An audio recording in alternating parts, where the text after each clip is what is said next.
प्यारे दोस्तों, आपको फिर से स्वागत है न्या परेबा ऑफिशियल में। अब हम पहुंच गए जयरामपुर। जयरामपुर एक सुंदर टाउन है जो चांगलांग डिस्ट्रिक्ट के एक सब डिवीज़न है। ये Indian state of Arunachal Pradesh में है और ये सब डिवीज़न बहुत ही फेमस है। और फेमस होने के कारण ये है कि ये जो स्टील वर्ल्ड रोड जयरामपुर से पासिंग होके नामपोंग होके और ये आपका पांगशो पास की तरह चलते हैं, गुजारते हैं ये रास्ते। ये एक्चुअली ये जो रास्ते थे ये स्टील वेल के नाम पर बना गया है। जो वर्ल्ड वार 2 में जब ये का साथ ब्रिटिश का साथ में ब्रिटिश एंड जो जापानीज थे उनके साथ जब वार लड़ रहे थे तो एक्चुअली ये उन लोगों को रोकने के लिए ये रास्ता को बनाया गया था। ये बहुत ही फेमस है steel well road. Jayrampur sub division की पॉपुलेशन लगभग 6000 है, यानी कि 5918 है। यहाँ मोस्टली जो रिलीजन्स यहाँ जो धर्म माना जाता है वो क्रिश्चियंस और बुद्धिज्म है मेजोरिटी में, और अदर्स भी है जो यहाँ से ट्रेडिशनल अपना रीति रिवाज को जो मानते हैं, नीति नियम को। तो ये बात नहीं है कि यहाँ ट्रेडिशनल कल्चर को फॉलो नहीं करते हैं। क्रिश्चियन बुद्धिज्म होते हुए भी वो लोग अपना ट्रेडिशनल कल्चरल को वो लोग एक्सटेंस होने नहीं दिया है। और यहाँ मोस्टली जो आप यहाँ देख रहा है जो ये तस्वीरें हैं ये है जयरामपुर का एक छोटा सा मार्केट है। तो अब हम एंट्री कर चुका हूँ। तो यहाँ आप देखिए मोस्टली यहाँ का व्हीकल है, यहाँ रजिस्ट्रेशन होते हैं AR12। तो यहाँ का ट्राइब्स जो है आपको मैं बताना चाह रहा हूँ, यहाँ का मेजर ट्राइब्स है थांगसास जो नामपोंग, मनमाव, रीमा, पुटाक एंड जयरामपुर ये एरिया में बसा हुआ है। और विभिन्न प्रकार के सब ट्राइब यहाँ भी देखने के लिए मिलता है, जैसे कि तिकाक, मोगलांग, आपका हरी, लोंगचांग, मोसांग, जुगली, खिमसिंग, रोंगरांग, मुंगरे, लांगफी, लांगड़ी, पंथाई, सांगवत, योंगकुक, साकिंग, थामपोंग। सोचा कि नेटवर्क की कोई भरोसा नहीं है, इसलिए हमने ये फैसला किया कि जो ओरिजिनल चल के ओरिजिनल वो लोग हिल मोसाई सिनारूपा म्यांमार से आए थे। ATM में मैं प्रवेश हुआ हूँ खैस निकालने के लिए, देखते हैं कितना खैस मिलते हैं। उसके बाद फिर हम चल पड़ा। हमें ये जानने के लिए मिला है कि आपका पांगशो पास जाने के लिए वहाँ हमें टेम्प्रोरी वीज़ा की आवश्यकता होता है। इसलिए टेम्प्रोरी वीज़ा बनाने के लिए हम चले ADC ऑफिस की ओर। और ये नज़ारे हैं, ये जो आप देख रहे हैं ये दोनों साइड में है आसाम राइफल बसा हुआ है जो हमें पहरेदार देते हैं। और विशेष करके जो हमारे बर्मा बॉर्डर से वहाँ पे आसाम राइफल्स तैनात किया गया है। और आप देखिए जहाँ भी मिलिट्री बैठता है, यानी कि हमारा जो सरहद को बचाने वाला, पहरेदार देने वाला जहाँ भी आर्मी बसते हैं वो जगह बहुत ही सुंदर होता है, लाजवाब होता है। तो यहाँ भी वही बात है जो हम पौंदिला पे जाते वक्त या हम अगर आने तरफ भी जाए तो जितना भी हमारा जो डिफेंस है तो उन लोगों की रहन है। तो मेरा बहुत साइड में आसाम राइफल्स वो यहाँ बसा हुआ है विद ड्यू डिसिप्लिन।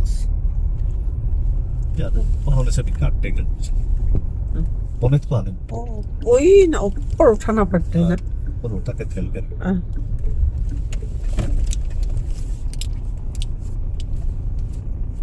वहाँ पर कैसे होता है?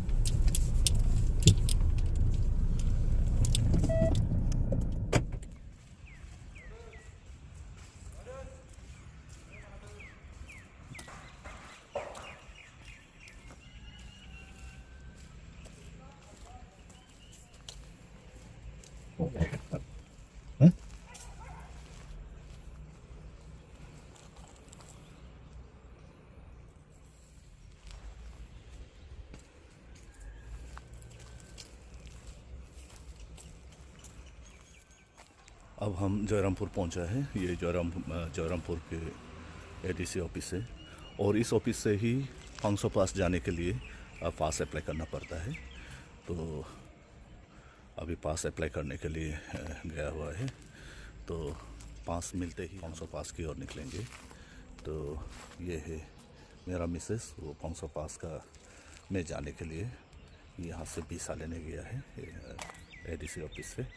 आपको बताते हैं दोस्तों, ये है स्टील वेल रोड जो पंगसो पास की ओर जाते हैं। तो अब हम जयरामपुर छोड़ चुका है। यहाँ से नामपोंग 12 किलोमीटर, फिर नामपोंग से हम पास लेंगे अपना आधार कार्ड वगैरह देके। तो बने रहिए जितना सकेगा। मैं कभी म्यांमार, इंडो म्यांमार बॉर्डर का सीन आपको दिखाने के लिए कोशिश करूँगा।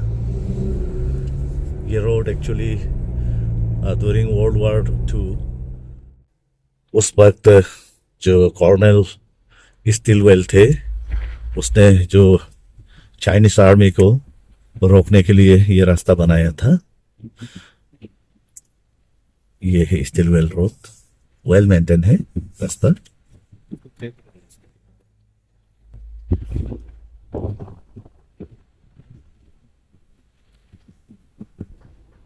दोस्तों, मुझे पता था कि एक्चुअली पंगसो पास जो इंडो म्यांमार बॉर्डर जाने के लिए जो भी सिटीजन को, या कि इंडिया का आदमी या बाहर का जो भी हो, वहाँ जाके एक टेम्पररी वीज़ा लेना पड़ता है और वो इशू होता है नामपोंग से।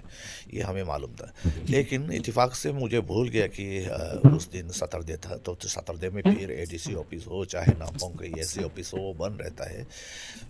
तो ये चीज़ हमें पता चला वहाँ आके या वहाँ पहुँच के। फिर भी हम कोशिश कायम रखा कि कोशिश करें कि भाई यानी होकर क्रू कहीं से बाबू से या कोई अफसर से हमें मदद मिले। तो हाँ, हमें एक नंबर ज़रूर मिला कि उससे नामपोंग में कांटेक्ट करना है ताकि उससे उसके द्वारा हमें एक टेम्पररी वीज़ा मिल सके। वैसे तो आधार कार्ड और जो भी हमारे साथ में होना चाहिए था डॉक्यूमेंट्स, ड्राइविंग लाइसेंस वगैरह थे हमारे पास। फिर भी एक्चुअली जैसे हम सोचा था कि वैसे नहीं हो पाया। फिर भी उस नंबर को जब हमने कांटेक्ट किया कि डीलिंग असिस्टेंट ने ये बताया कि वो आज छुट्टी होने के कारण वो आज ऑफिस पे नहीं है।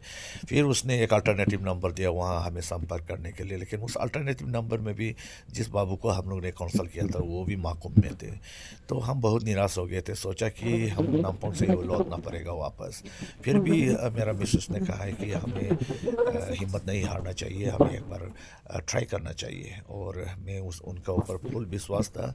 फिर उसने बोला कि वो जाके आर्मी से रिक्वेस्ट करेंगे, यानी कि असम राइफल जो भी है वहाँ इंडो म्यांमार के चेक गेट में जहाँ हमारे इंडियन की तरफ से ये होते वहाँ वो रिक्वेस्ट करेंगे। तो हम नामपोंग से फिर चल पड़ा पंगसो पास की ओर में। तो ऑन द वे हम लोग बहुत डिस्कस किया। फिर भी उसने कहा है, मेरा मिसेस ने कहा है कि no, still she want to try. तो अब तक हम अपना कुछ कार्ड्स दिखाएंगे गेट पे। अगर वहाँ के सेंट्री जो गार्ड्स है वो मान गए तो बहुत अच्छा बात है, अगर नहीं मान गए तो हम फिर नामपोंग से हम वापस लौटना पड़ेगा।